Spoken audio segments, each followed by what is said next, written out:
আমরা যারা নামাজ পড়ি না, নামাজকে অবহেলা করি, আজকের ভিডিওটি তাদের জন্য। সবাই শেষ পর্যন্ত শুনে যাওয়ার অনুরোধ রইল। কৃষককে প্রশ্ন করা হলো, নামাজ পড়েছেন? কৃষক বলল, আমরা তো চাষা বসা মানুষ, দিনে আনি দিনেই খাই, আমাগো কি নামাজ পড়লে চলবো?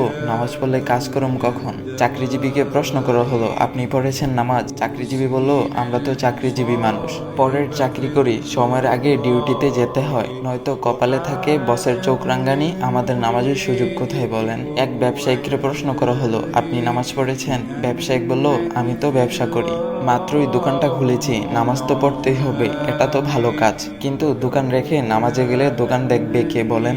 একটা ছোট ভাইকে প্রশ্ন করা হলো, তুমি কি করছো?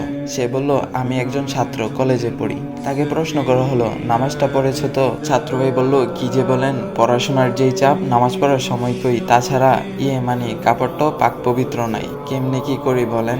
এইভাবেই কিছু মানুষ নানা রকমের অজুহাত দেয়। মহান রবের সবচেয়ে বড় একটি হুকুম মান্য করা থেকে তারা নিজেকে বাঁচিয়ে রাখতে চায়। হঠাৎ একদিন খবর পাওয়া যায়, চাষি রহমত আলী আর নেই।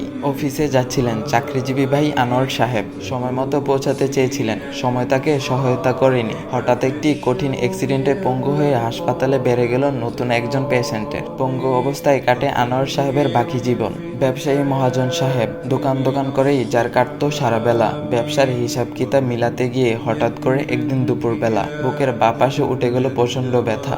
নামাজ পড়ার সময় ছিল না যেই লোকটির, আল্লাহকে দেওয়ার মতো সময় কখনো হয়ে ওঠেনি। হ্যাঁ, তিনি হসপিটালে নেওয়ার আগে চলে গেলেন ওপারে। আর হে, ওই যে যুবক ছাত্র ভাইটি, নামাজে যার ছিল চির গাফলতি, অল্প বয়সে ক্যান্সারে সেও চলে গেলেন একদিন। বড় আশা ছিল তার জীবনকে নিজের মতো করে সাজাবে। জীবনের রং রস গন্ধে মাতাল ছিল তার মন, আল্লাহকে চেনার মতো সময় ছিল না তারও। এখন আমরা কি ভাবছি?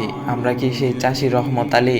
আমরা কি সেই চাকরিজীবী আনোয়ার সাহেব? আমরা কি সেই ব্যবসায়ী মহাজন? নাকি আমরা সেই ছাত্র ভাইটি? এতই তাড়াতাড়ি কি মারা যাব আমি? এখনো তো অনেক দেরি আছে। অথচ মৃত্যু প্রতিদিন আমাদের সামনে থেকে কাউকে না কাউকে নিয়ে যাচ্ছে। হ্যাঁ, যেতে হবে আমাকেও একদিন। রাসূল সাল্লাল্লাহু আলাইহি ওয়াসাল্লাম বলেছেন, বুদ্ধিমান তো হচ্ছে সেই ব্যক্তি যে তার ভুল ত্রুটি নিয়ে চিন্তা করে এবং মৃত্যুর পরবর্তী জীবনের জন্য ন্যায় আমল করে। অর্থাৎ বুদ্ধিমান হচ্ছে সেই ব্যক্তি যে কিনা নিজের দোষ ত্রুটি নিয়ে চিন্তা করে, গুনাহের জন্য অনুতপ্ত হয়, তওবা করে এবং মৃত্যুর পরবর্তী জীবন আখিরাতের জন্য ন্যায় আমল করে রাখে। হে প্রিয় ভাই ও বোন আমার, এখনো সময় আছে, খুব বেশি দেরি হয়ে যায়নি। এখনই ফিরে আসুন রবের দিকে, গুরুত্ব সহকারে নামাজ আদায় করুন এবং আল্লাহর হুকুমগুলো যথাযথভাবে পালন করুন। দেখবেন জীবনটা অনেক বেশি সুন্দর হয়ে গিয়েছে। আল্লাহর পক্ষ থেকে সাহায্য আসতেছে, আর জান্নাতের নাজ নিয়ামত সেটা